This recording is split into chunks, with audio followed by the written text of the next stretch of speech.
Edu Martins, diretor de arte, diretor de criação, lenda da publicidade global. A gente está aqui presente, a gente estava pensando em fazer esse episódio aqui desse podcast em espanhol, mas a gente pensou bem. Por que seria em espanhol, Edu? Conta pra gente. Por supuesto. Pressuposto. Conta pra gente, Edu, um pouco sobre você e aí a gente depois vai para algumas coisas. Hoje eu gostaria de falar um pouco sobre uma coisa que nas agências, e isso acontece no Brasil todo, né?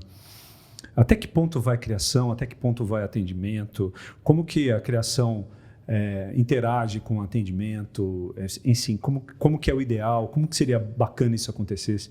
Mas antes, conta pra gente um pouco do seu começo. Cara, no meu começo, lá no comecinho, eu vou começar então pelo cara que virou para mim e disse assim: rapaz, por que você não vai trabalhar em propaganda? Eu estava no colégio, eu estava... Quantos anos? Olha, eu tinha nem, sei lá, eu tinha 14 anos, 13, sei lá, assim. E aí o Álvaro Magalhães, né, meu colega de sala, virou para mim e falou assim: cara, você desenha bem, cara, por que você não faz publicidade e tal? Eu fiquei pensando naquele negócio. Bom, e naquela época, eu tive infância pobre, tá? Legal. Então, naquela época, o colégio estadual, o que a gente, na época, chamava de científico, ele tinha algumas escolas que tinham cursos profissionalizantes.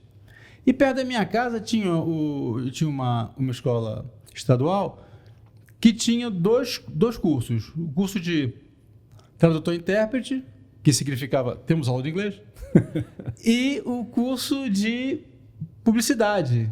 Nossa, já tinha curso técnico de publicidade? Sim, era uma menina que dava aula lá, uma ex-aluna da PUC, mas era uma coisa muito, muito pequena, mas já era alguma coisa. Sensacional. Aí eu fui para aí, né? Mas a minha primeira agência era uma agencinha. Eu consegui um emprego numa agência na Tijuca, muito pequenininha, chamava Artissom. Era uma casa, e era uma casa mesmo. Você vê, eu trabalhava no quarto do casal, assim, tá? E era onde era a criação, era eu, mais três caras, um redator, um chefe de estúdio, um designer recém-formado e eu e o tráfego. Era uma coisa muito, muito pequena. E daí eu vi, pô, não dá para ficar aqui, né? Eu preciso de... Isso com quantos anos você começou? Eu tinha feito, eu entrei no dia que eu fiz 19 anos. Ou seja, você fez o curso técnico? Não, foi antes de faculdade. Eu tinha que trabalhar, né? Claro, eu tinha que trabalhar, ajudar em casa, essas coisas. Essas coisas. Aí eu consegui uma entrevista na Artplan. Aí era uma agência grande e tal. E o Moacir Toledo, que era o chefe de estúdio, e nessa época o cara de arte entrava pelo estúdio, né? Não tinha essa moleza de... eu acho que... assistente de diretor de arte. No dia de hoje, assim, tem agência, eu acho que nunca... Uma nova geração que nem sabe o que é estúdio. Nem sabe o que significa isso. Mas, basicamente, estúdio, eles finalizavam as coisas que a criação criava. Finalizava e layoutava também, quer dizer, não eram assistentes, só que trabalhavam com a mão. Com a mão. Né? Não tinha... computador. Tinha a letra 7. Tinha a letra 7, você tinha que abrir a letra na mão, com guache. Né? Se a letra 7 não tivesse aquela fonte nem aquela cor, você tinha que pintar ali no guache. Então, era um processo artesanal, não é? Eram artistas ali que tinham que conhecer todas as tipologias, as com serifa, sem serifa, as manuscritas, sabe? Tem uma história muito legal. Foi engraçado, né? Na época que eu comecei, tinha um estúdio também e tal. E o Paulão, ele pintava os layouts. Então, às vezes, ele era um artista, como você falou, lá no estúdio. Uma vez, foi uma coisa intrigante. Ele fez um layout, ele fez um layout com guache, ele desenhou, era uma cena de um homem, uma mulher, tal. Não lembro qual que era a cena, os títulos, com letra 7. Era uma obra de arte, digamos assim. E a gente ia apresentar no dia seguinte a ideia para um cliente. Só que o que aconteceu? Estava lindo, maravilhoso. E deixou ali e todo mundo foi embora. No dia seguinte a gente chegou. No dia seguinte a gente chegou. Quando olhou a arte, que no dia anterior estava linda, ela estava toda esmaecida, toda opaca, toda opaca. E a gente falou, mas que história é essa? Alguém sabotou o trabalho? O que aconteceu? Por que aconteceu aquilo? E aí, na outra semana, foi refeito e foi apresentado no mesmo dia. Numa outra semana aconteceu a mesma coisa. O Paulão desenhou lá um layout lindo, com guache e tal, e no dia seguinte estava tudo esmaecido. E a gente fez uma experiência, a gente descobriu o que foi. Eram baratas. As baratas comiam o guache e as baratas comeram todo o guache e aí fez uma detetização e se resolveu essa história. Mas, cara, nunca... Contando assim, era impossível saber o que era. O que era, né? Era impossível. E guache, Ecoline, né? Aquelas coisas de guache Talens, né? Aqueles pincéis Winsor Newton. Então, você manjava de tudo aquilo lá, você desenhava. Negócio. E na Arteplan, que era uma empresa rica, a gente... quem trabalhava lá, quem ilustrava lá, era o Luiz Benício. Luiz Benício era aquele cara que fazia aqueles cartazes de cinema. Era um cara, assim, ele artista. Era um monstro sagrado, um cara absurdo. Assim. Então, eu saí da arte e som para ir para arte plan, né? Mudou ali o sufixo, mas eu saí para trabalhar com o Benício, né? Nossa. O Benício e também uma equipe de criativos mais o Roberto Medina, né? Mais aquela coisa foi o primeiro Rock in Rio, Frank Sinatra. Nossa. Né? Aquelas coisas que o Roberto fazia, né? Incrível. Gostava de fazer. E daí eu fui. Dali eu fui para... Mas ali, você trabalhou só no estúdio ou você subiu para a criação? Não. Fiquei só no estúdio. Aí me caiu uma outra ficha. Eu vou ter que ir para uma agência menor para poder aprender outras coisas. Aqui eu já aprendi, só que eu vou ter que ir... Para eu ter mais responsabilidade, eu vou ter que ir para uma agência menor. E aí eu fui para a CBBA. A CBBA era uma agência, ela ficava entre as 10 agências, as 10 maiores do Brasil, e tinha uma filial lá no Rio de Janeiro, né? E a conta maior era de cigarro, cara, olha que louco. Quando era anunciante. RJ Reynolds, fazia chanceler, o fino que satisfaz. E aí era essa era a conta mais importante. E lá eu virei diretor de arte júnior, tal. E aí eu tive um desvio, eu fui parar na Globo. Você trabalhou na Globo, então? Eu fui para a Globo, eu fui trabalhar no departamento de merchandising, que hoje pode ser chamado de product placement, né? que era você colocar marcas dentro da programação. Que né? é forte até hoje esse departamento, que aliás hoje é super atual essa atividade, porque não tem fricção, pelo menos tenta não ter fricção. Né? Hoje ela está dentro da área comercial da Globo. Exato. Mas antes era uma empresa à parte, chamada Apoio. E eu era diretor de arte, e lá na Globo era muito engraçado, porque você era diretor de arte, então você era diretor.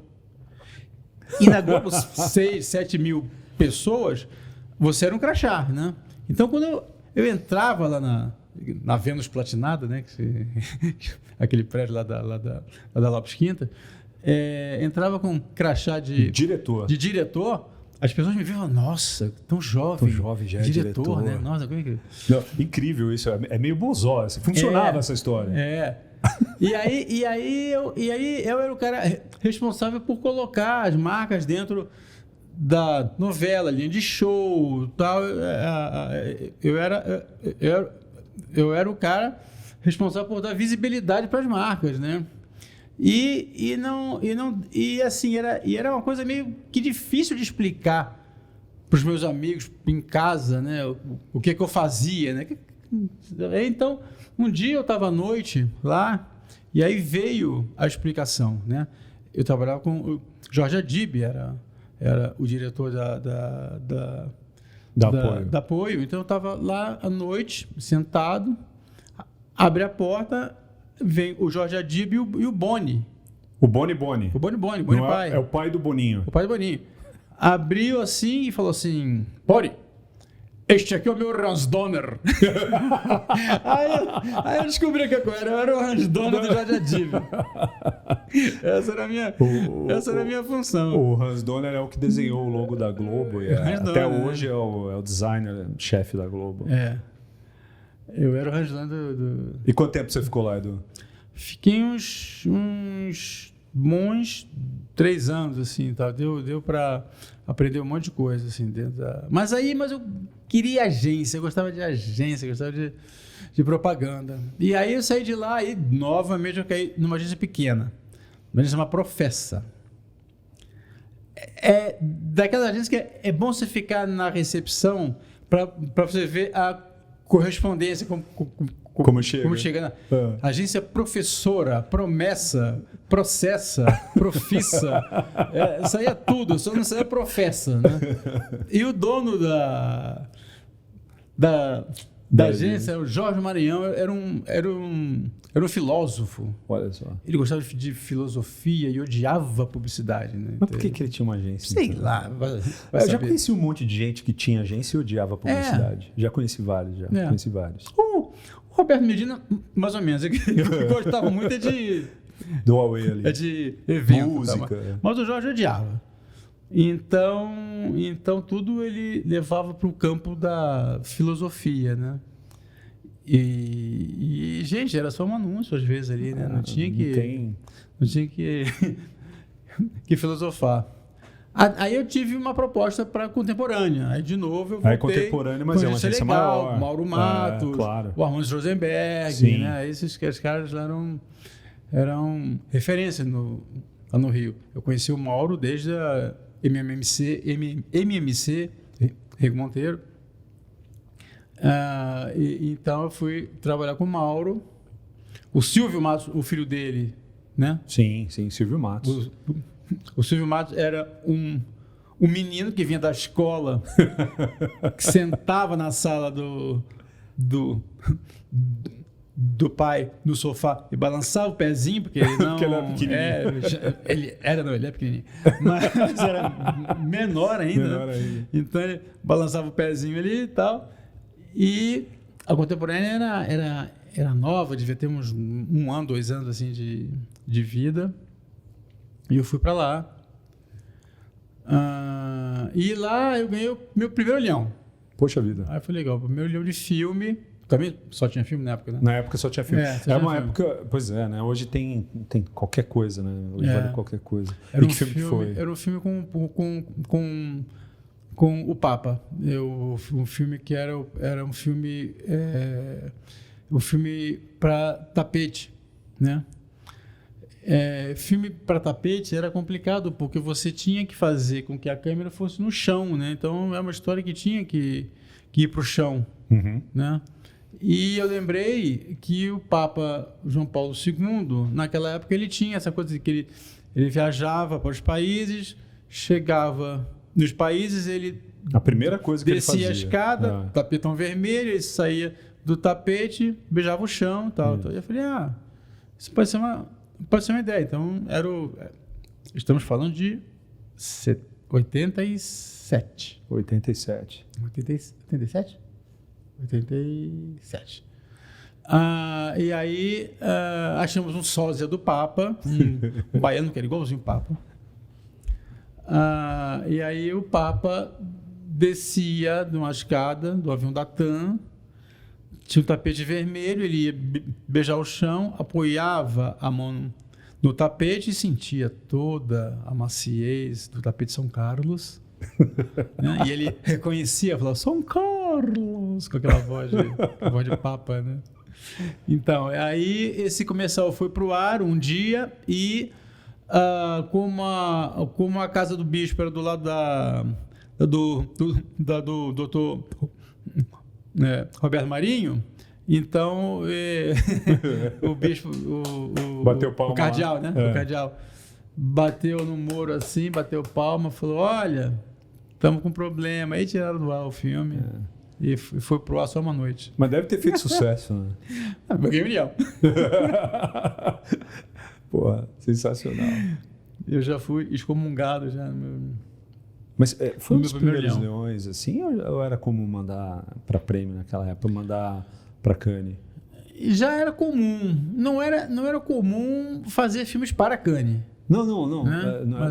Mas assim, mas já se inscrevia normalmente? Já. O Washington já tinha ganho vários, já tinha, assim, já... Ou seja, era a época quente da publicidade nacional. Sim, já. A própria contemporânea já tinha leão, já tinha leão com filme de... O que era? Um filme de lingerie. Umas mulheres que... Olha só como é que era, hein? Gente, olha, 87, 6, hein?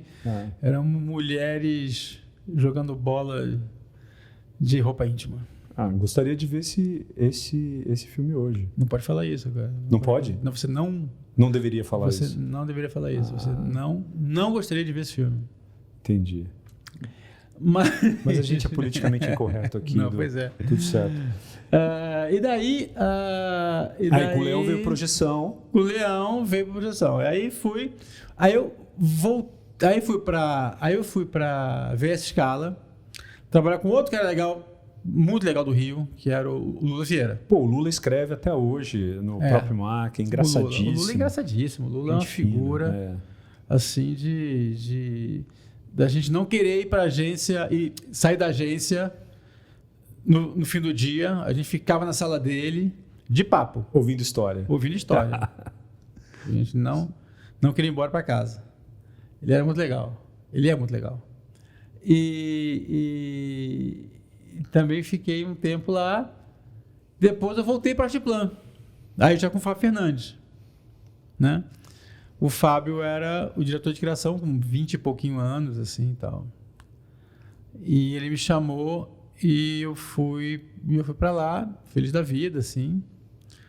E aí eu ganhei o segundo leão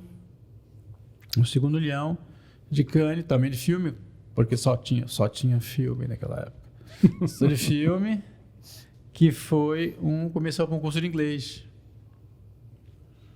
Para um curso chamado Britannia. E aí veio... Mas eu sempre tive aquela vontade de vir para São Paulo.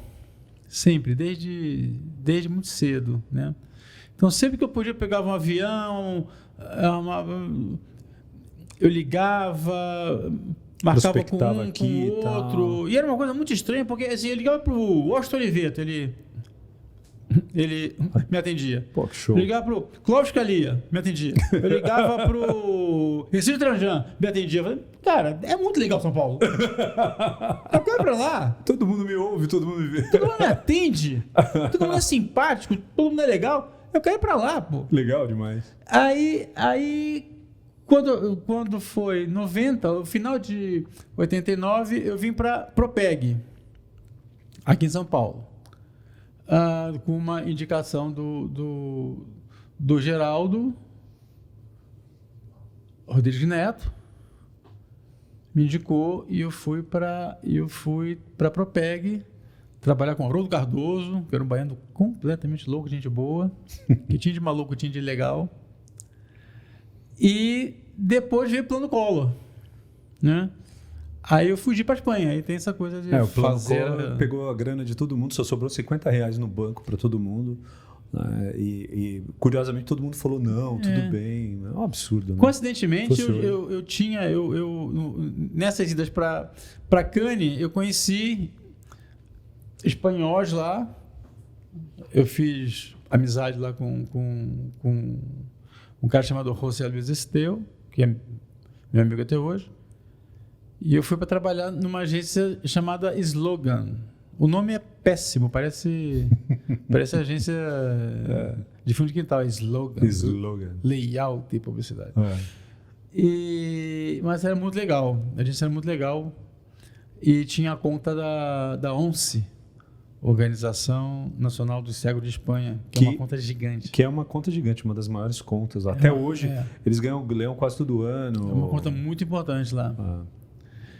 E eu fui trabalhar com essa conta, com a conta de galerias, era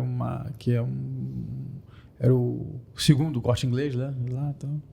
Já tinha o Corte Inglês naquela época lá, né? Sim. Só que hoje o Corte Inglês é uma potência, né? Não, já era bem grande. E quanto tempo você ficou lá na Espanha? Fiquei 2 anos em Madrid. Aí veio uma crise linda de 90 e... de final de 92, começo de 93, que lá a crise é crise mesmo, lá a crise não é igual aqui, porque aqui a gente vive em crise, né? Aqui... Lá é ocasional, mas quando vem, mas quando vem forte. Aí eu fugi para Portugal, fui para Yang, trabalhar com o Edson Ataíde. Sim, o Edson. Nosso amigo, né? Nosso amigo, poxa, gente boa. Edson Ataíde me acolheu lá na Yang Rubicon, mas eu fiquei pouco tempo lá. Daí eu fui para uma agência, uma agência local, chamava Nova Publicidade,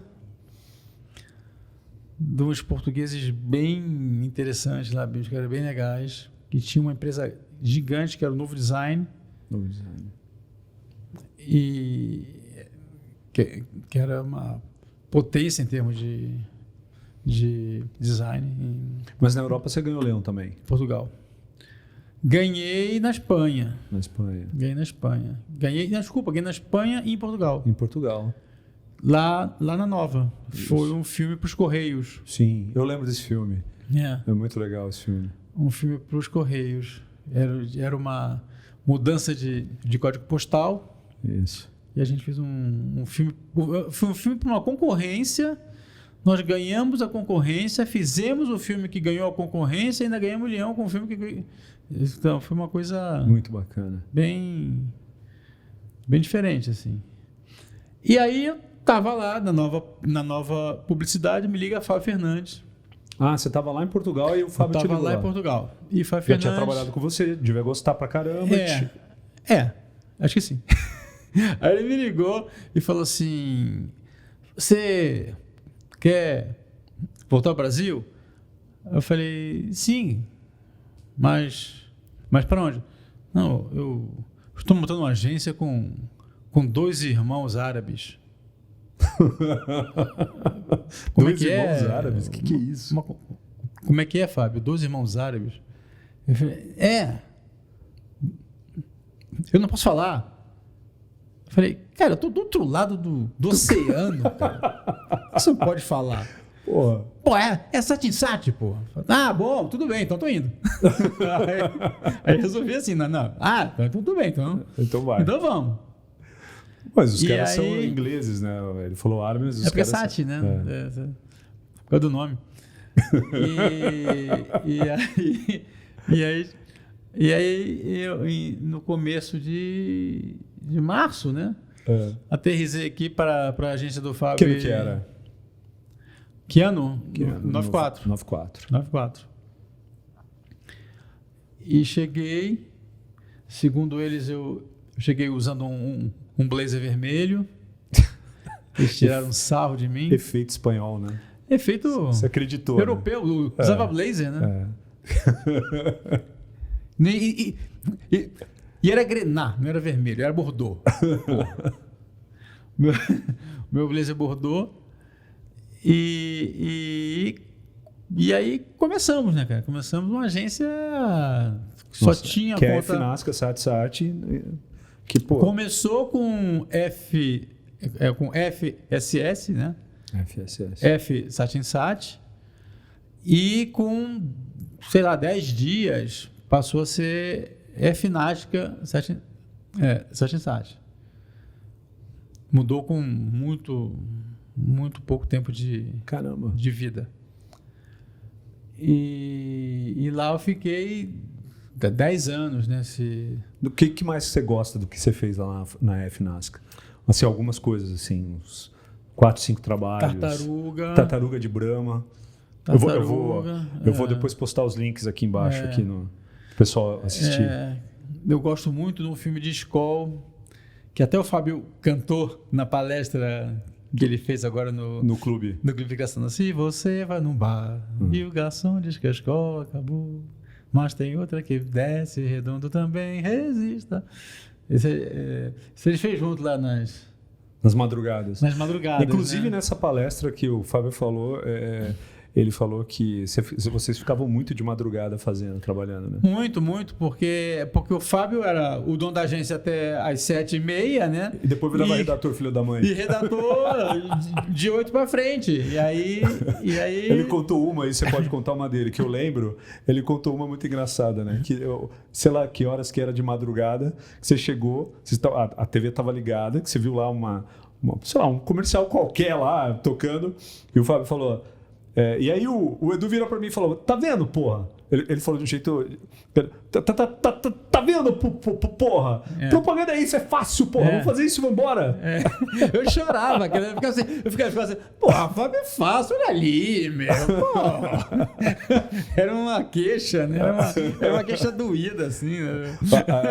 Agora, você sabe... E quais outros que você mais gostou, assim, dessa...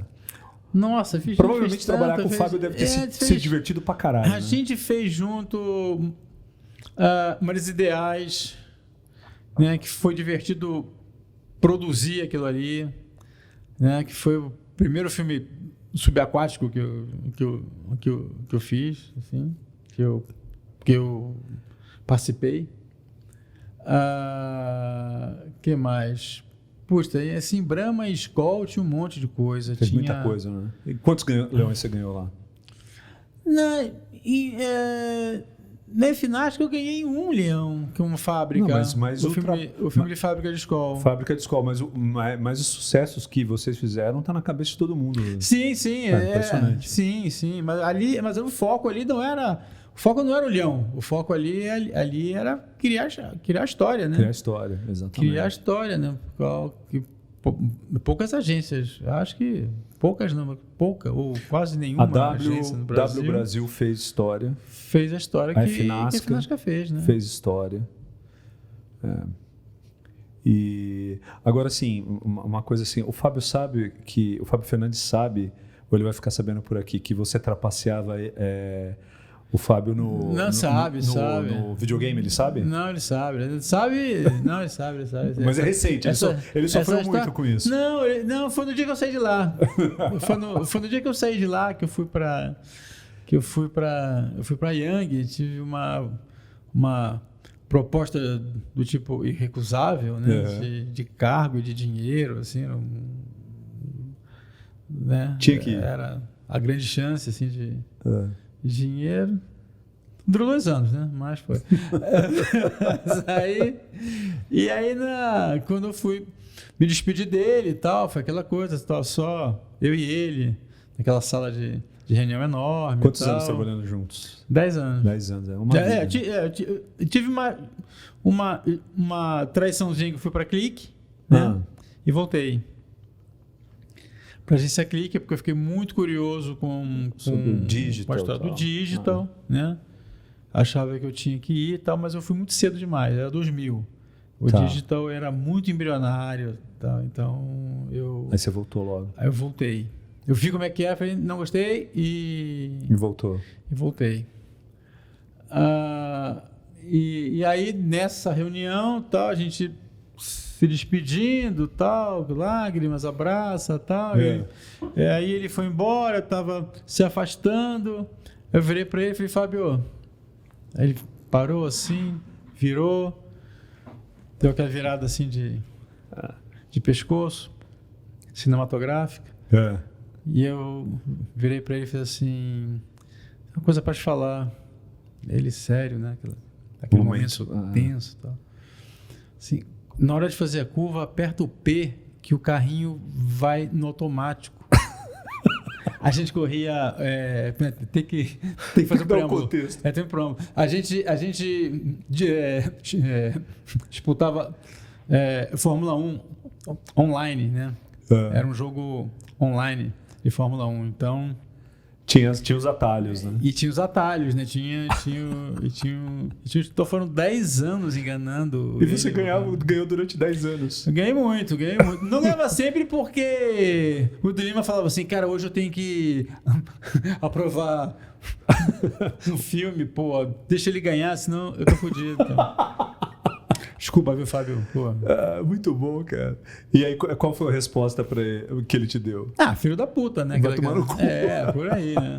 Foi por aí. Muito bom, cara. E daí, Finasco, você foi então para Yang? Aí fui para Yang, para esse cargo bonito e esse salário lindo e tal. Fiquei 2 anos e aí fui para a África. Que foi quando a gente se conheceu lá. Foi quando a gente se conheceu. Eu me lembro a primeira frase do Edu, quando me conheceu. O Edu, assim, uma mesa do lado, junto com o John, né? O John fazendo o John, incrível John, fantástico John. E eu ali, meio vindo do interior, assim e tal.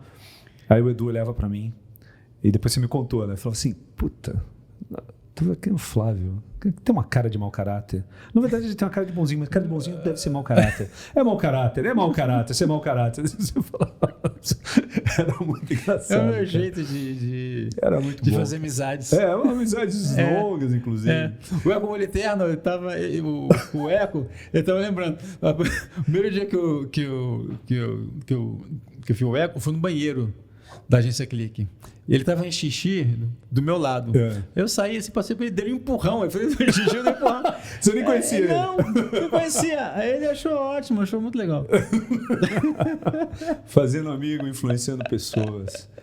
E você ficou lá na África um tempo também. 6 anos e meio. Foram 6 anos e meio ali.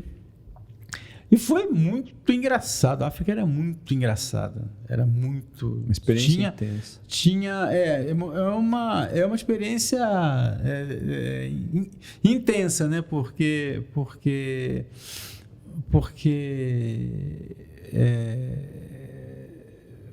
por mais tenso que seja a relação com o trabalho, com os clientes e tal, o grupo, as pessoas eram muito divertidas, era muito... O Gordilho é uma figura, né? É uma figura. O Gordilho é uma figura. Estava com ele agora em Buenos Aires. É o mesmo de sempre, muito, muito engraçado, gente fina. Ele é muito engraçado, cara. E eu acho que ele realmente conseguia fazer com que a gente... mesmo no estresse, não passasse aquela linha do estresse. Sempre tinha uma coisa divertida, engraçada. Sempre tinha. Ele tinha a inteligência de ter uma compensação. Exato. Ele sabia exatamente quem tinha passado pelo perrengue e quem precisava de uma compensação, um carinho, mas o Nizam é isso também, né? Um pouco isso. É bem isso, né? Ele te trucida uma hora, daí ele para e fala, pô, vem cá, olha... Peraí e tal. Nada disso, tal. E você vai ficando, né? Vai ficando, vai indo. 6 anos e meio, cara. E foi muito divertido, assim. Bacana. E depois eu fui pra Talent. Aí eu fiquei na Talent. Que o João é brother seu, tal, você conhece? O João foi meu dupla na Finasca por 5 anos, né? Desde que eu cheguei. Quer dizer, eu cheguei um pouquinho antes, ele chegou, sei lá, um mês depois, vindo da DPZ. E ficamos juntos 5 anos. Pô, legal, cara. 5 anos de dupla. O Edu, me fala uma coisa. Nesse tempo todo, cara, criatividade. Você é um dos caras mais criativos que eu conheço. Além do que é engraçadíssimo.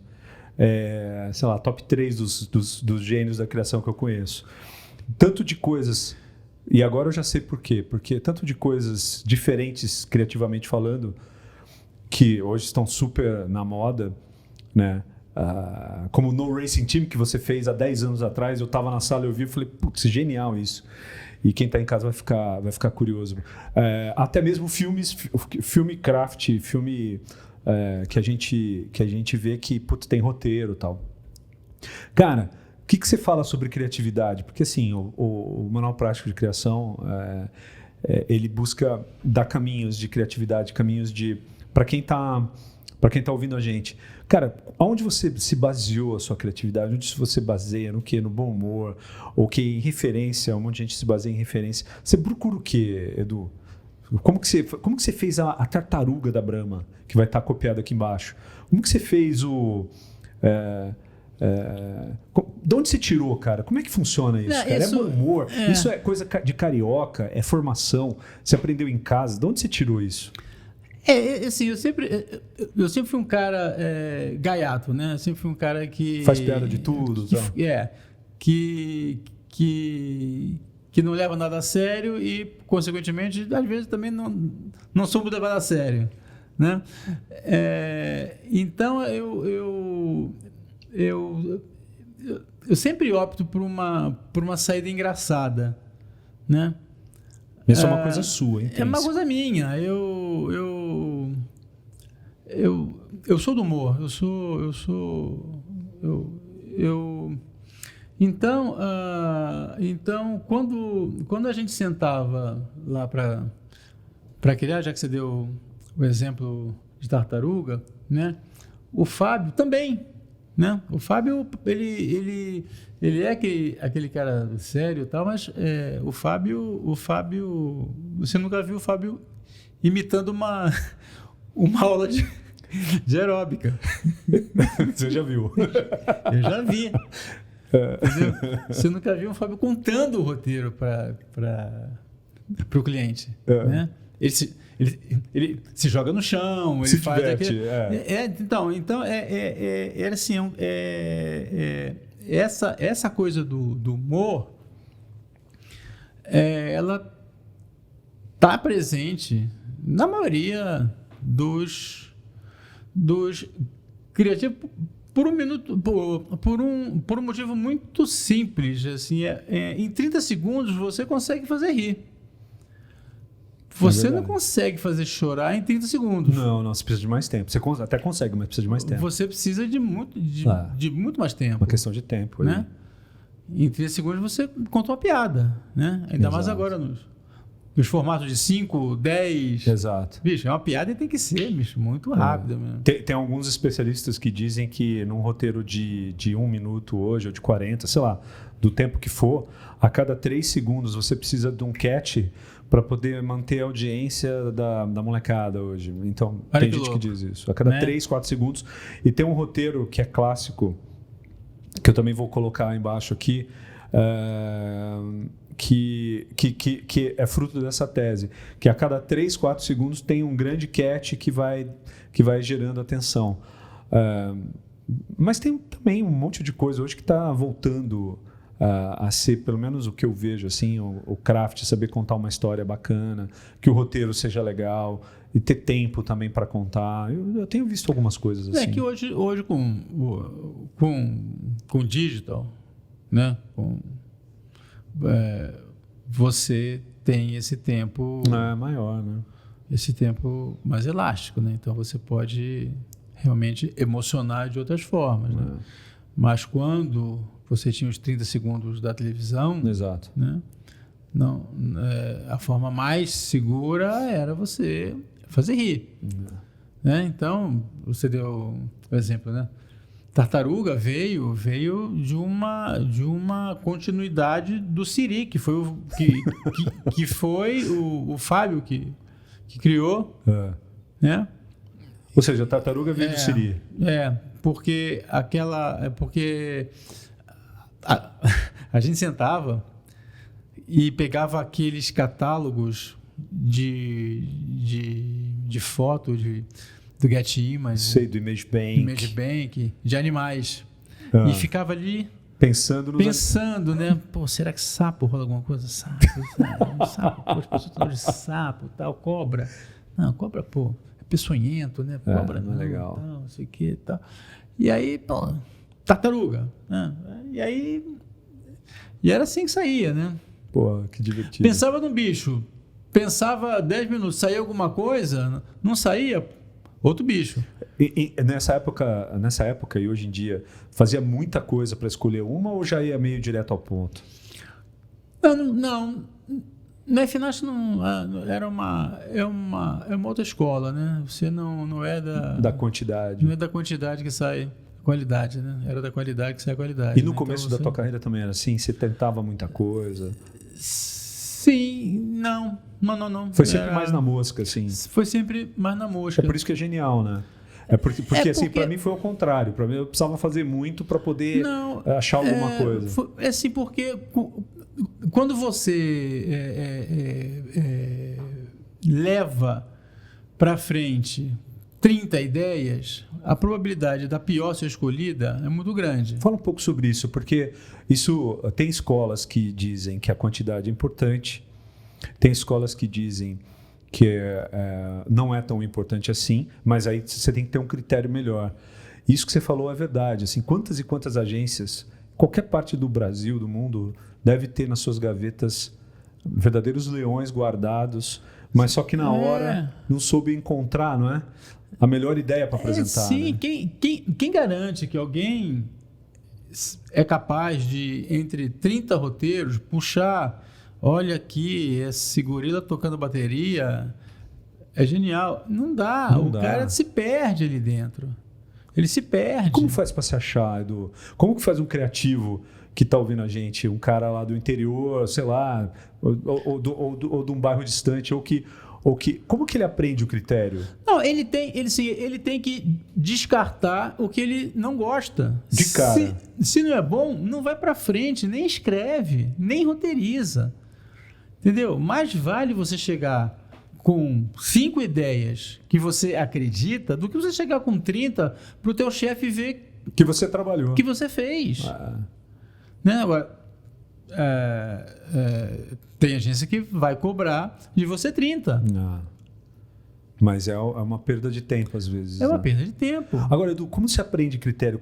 Eu vou te falar como eu aprendi. O que eu fazia? Eu pegava a minha... Eu sempre, até os 35 anos, eu trabalhei no interior do país. Depois, com 36, eu vim para São Paulo. E aí tinha você na agência, tinha o Nizam, tinha o Peralta, tinha o John, tinha um monte de gente. Até esse momento, que foi 2006, o que eu fazia todo ano era escolher alguém, mandava a minha pasta, e o cara falava que era bom, que era ruim, aí eu ia me ajudar. Foi o jeito que eu encontrei. Sim. Como que você se virou com isso? Como você adquiriu o critério? Foi mais natural? Você já sabia o que era bom? Como que...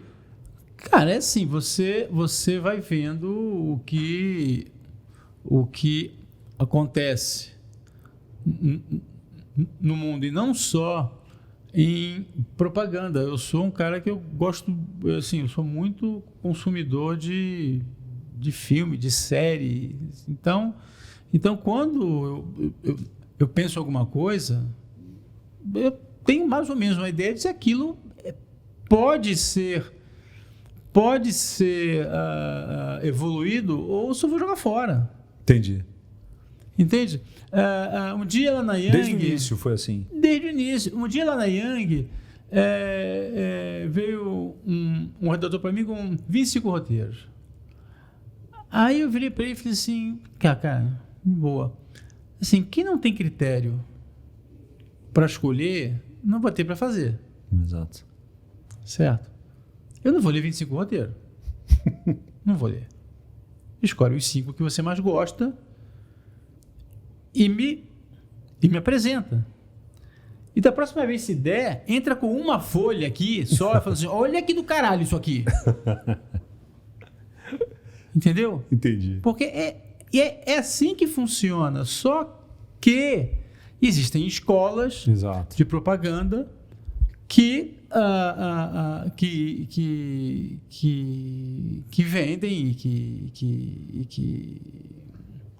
que a quantidade é o melhor caminho. Que é daí que sai o bom trabalho. E não é.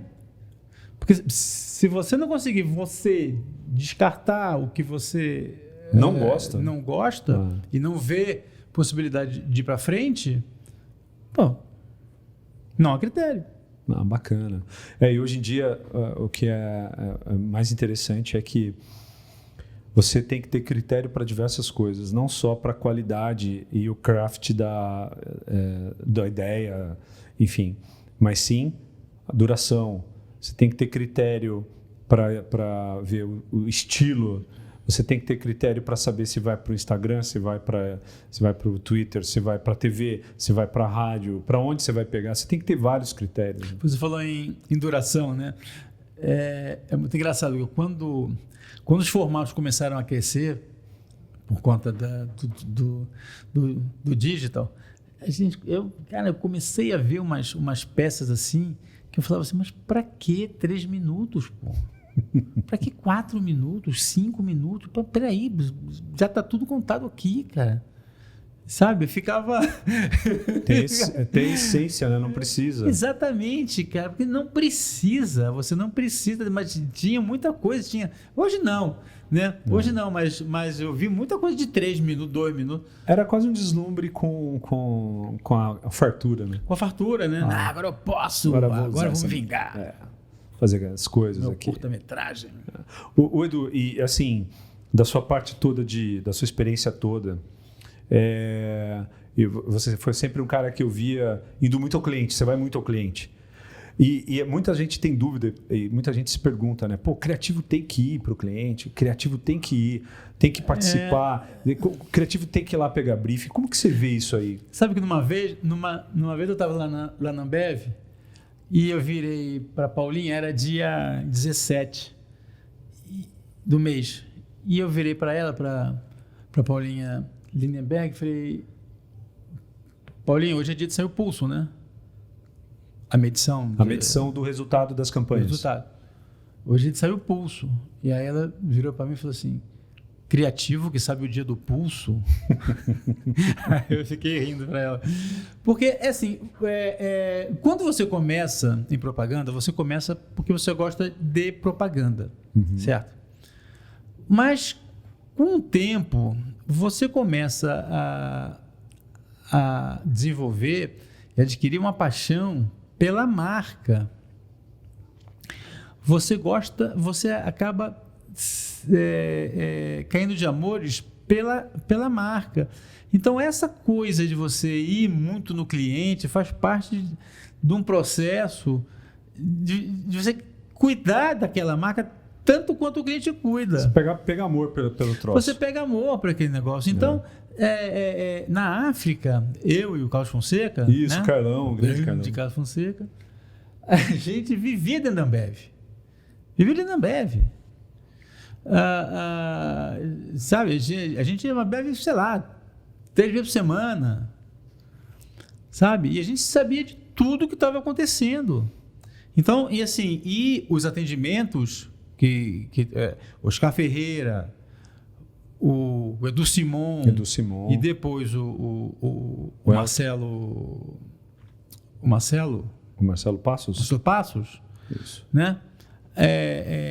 A gente era tão entrosado.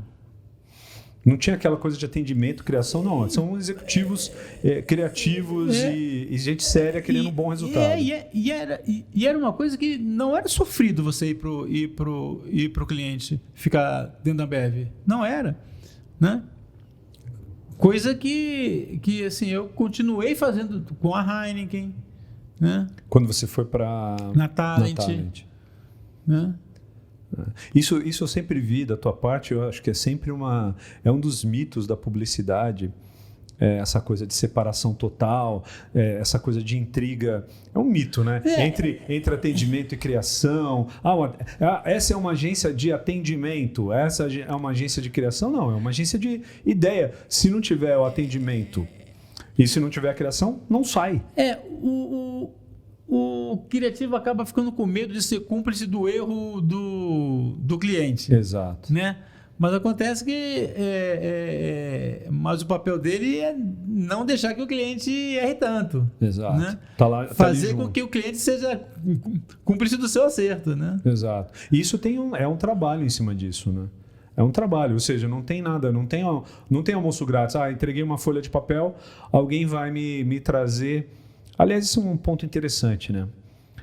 Criativos mimados. Ao mesmo tempo que o criativo tem que trabalhar e ser uma voz educada, principalmente uma voz educada, mas firme na qualidade, uma coisa que eu vi muito você, o Carlão fazendo, e na África também se fazia muito isso, deve se fazer ainda até hoje, é você ser firme naquilo que você quer como criativo. Um exemplo.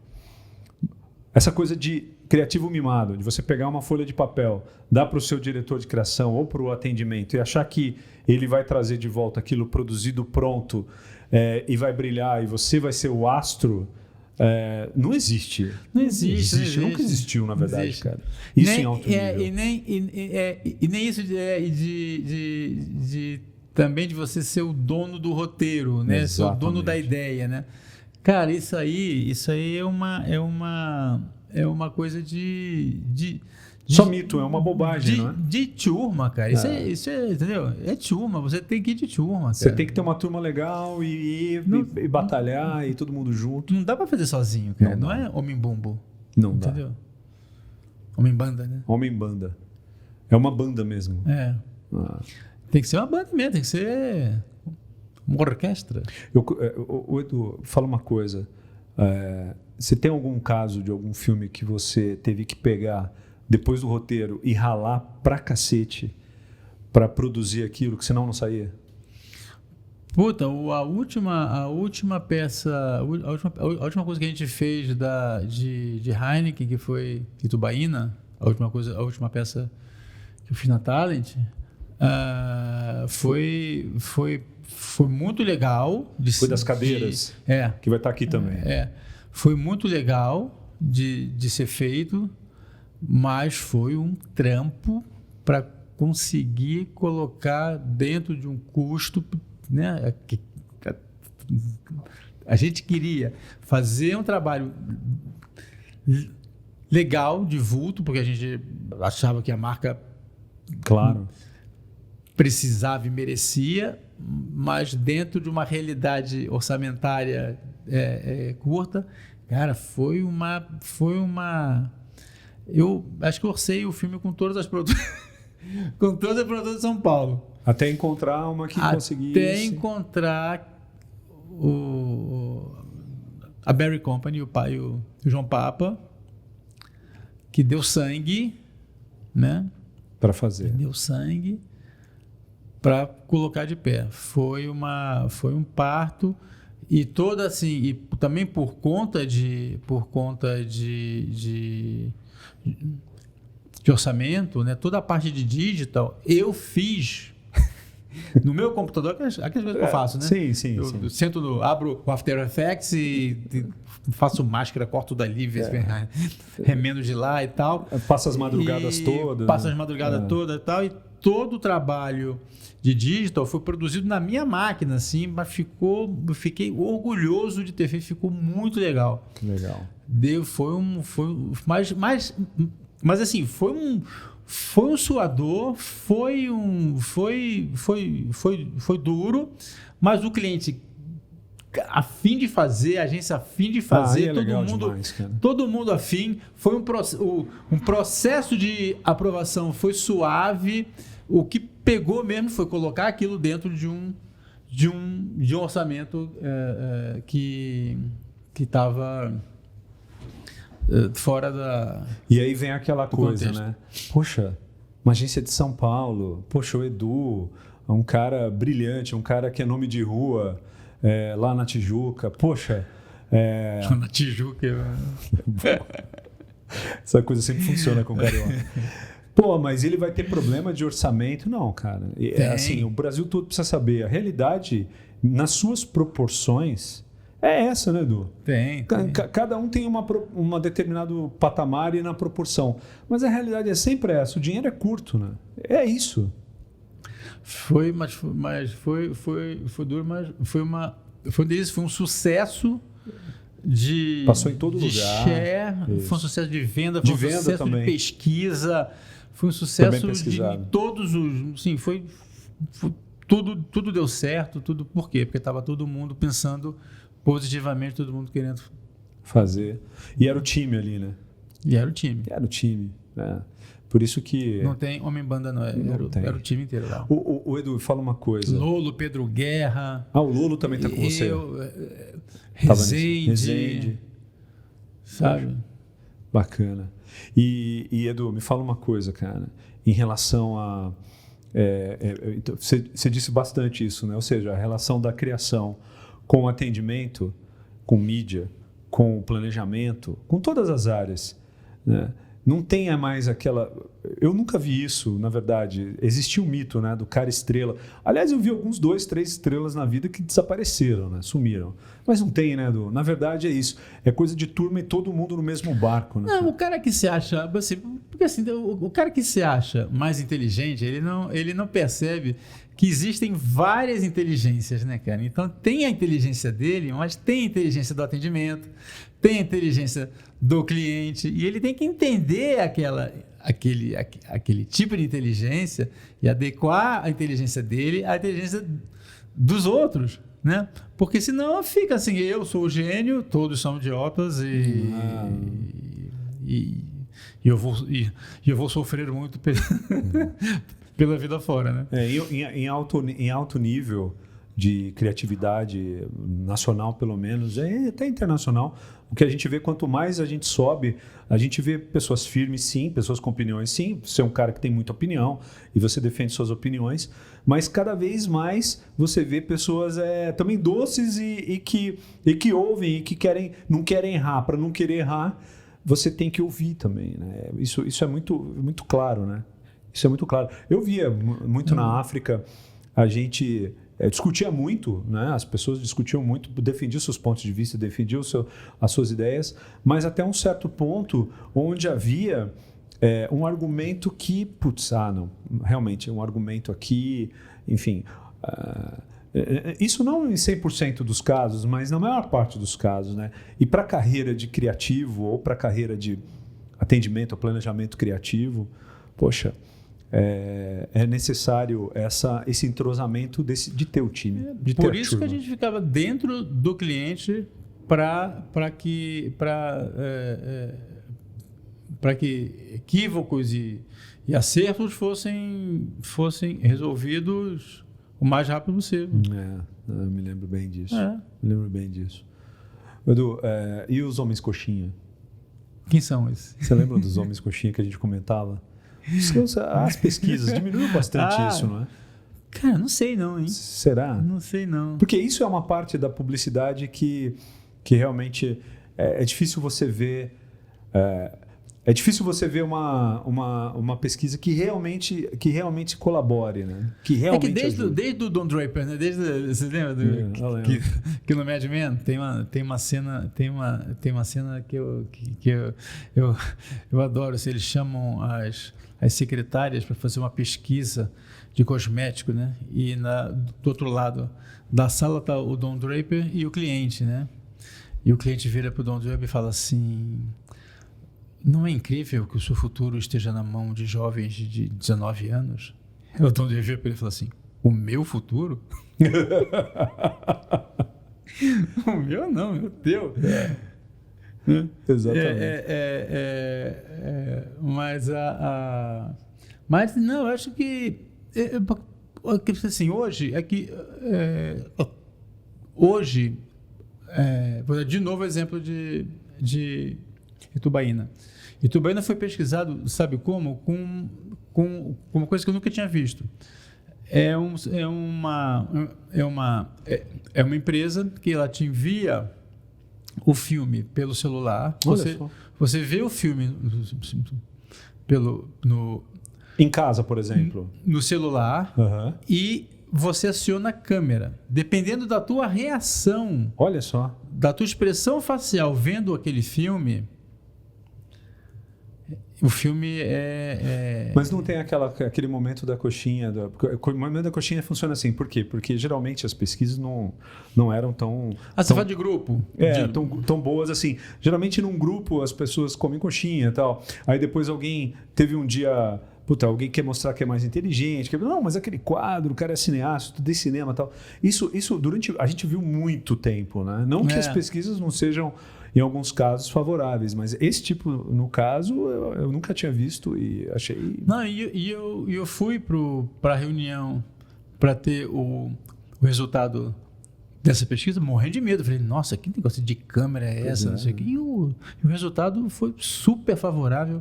O filme passou com nota máxima, foi uma coisa... muito provavelmente porque reproduziu a experiência real, que é você com o seu celular. Né? Exatamente, e não num grupo onde você está agindo em grupo. Você está atuando para um grupo. Exato, né? E a palavra é bem essa, atuar. Eu fiz Procter durante um bom tempo e fiz Ariel. Então, eu tive uma experiência muito engraçada.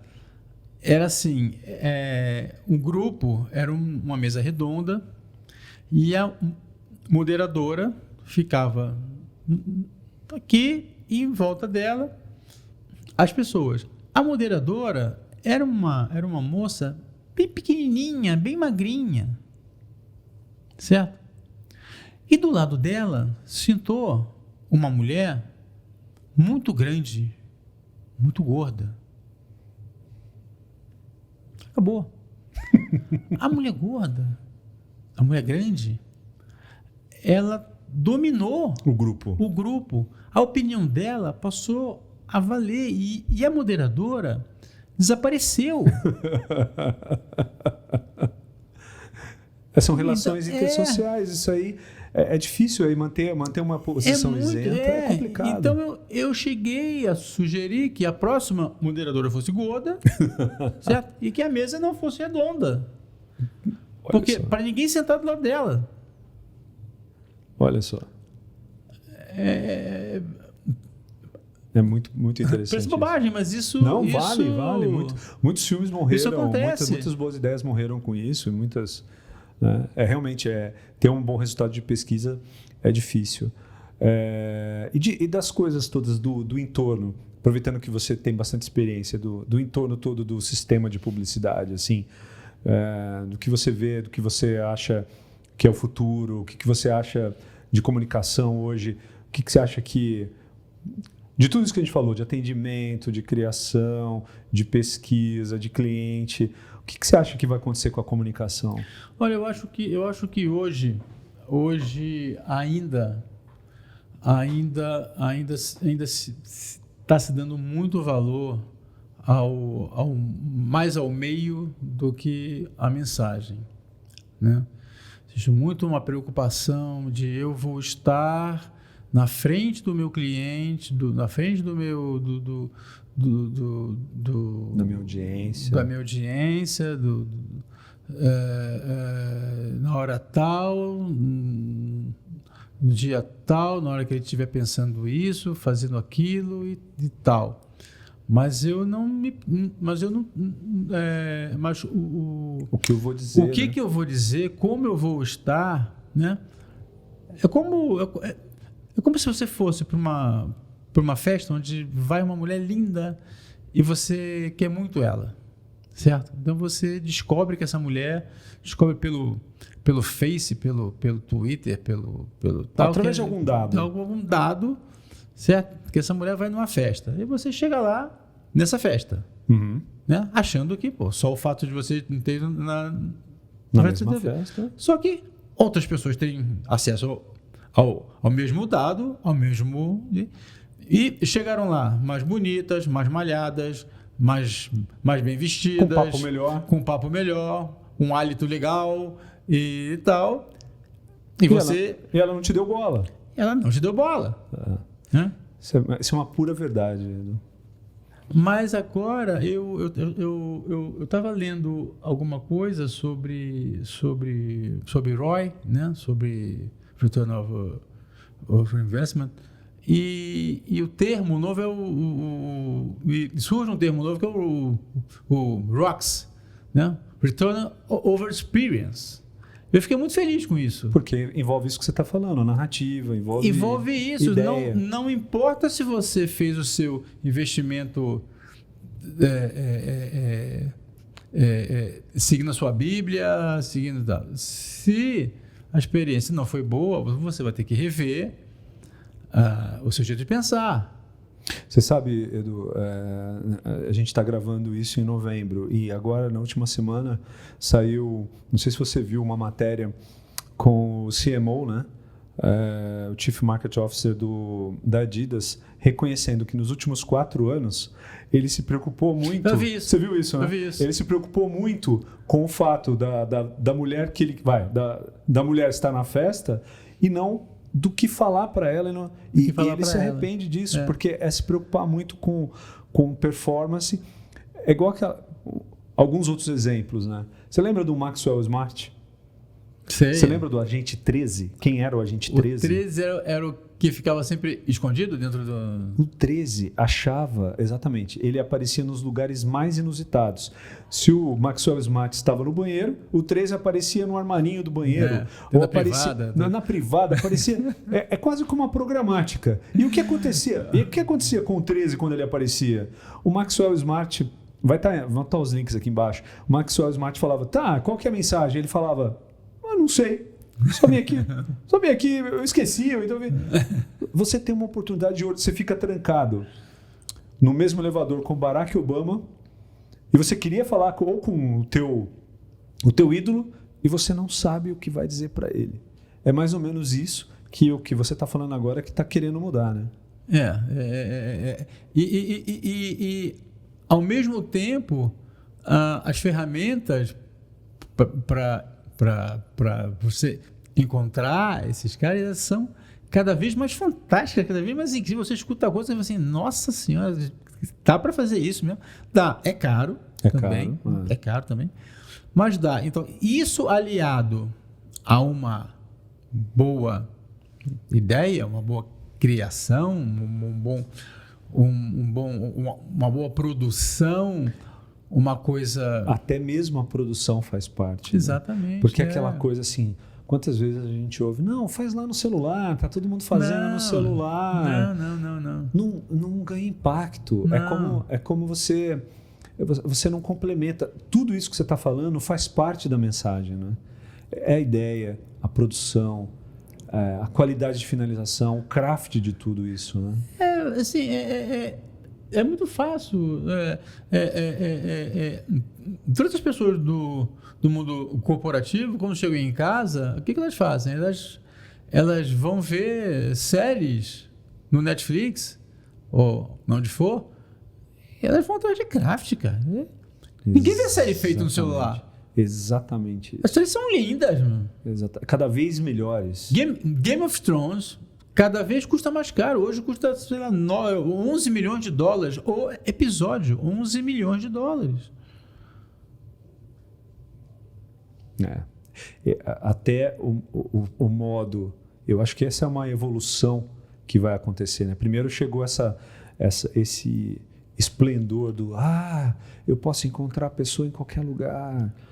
beleza. E aconteceu esse vazio existencial, porque todo mundo encontra qualquer um a qualquer lugar.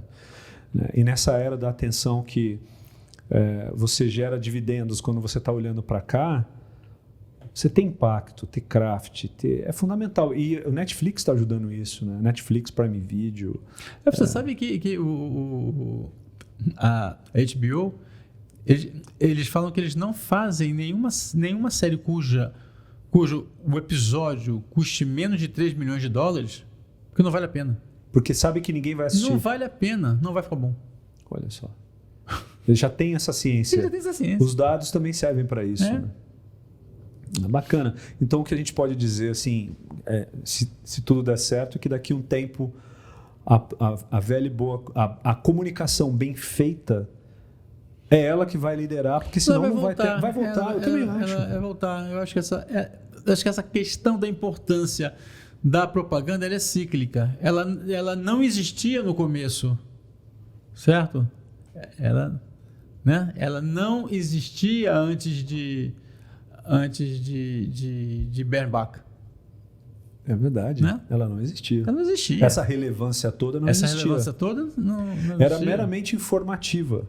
Exatamente. Só que aí, de repente, toda a parte de comunicação informativa de produtos, os produtos se assemelham tanto que ela passou a ficar um pouco mais inteligente. Era muito fácil ser o Don Draper. É verdade. Quando ele, no trem, viu o Think Small, ele ficou atordoado. Ele ficou louco.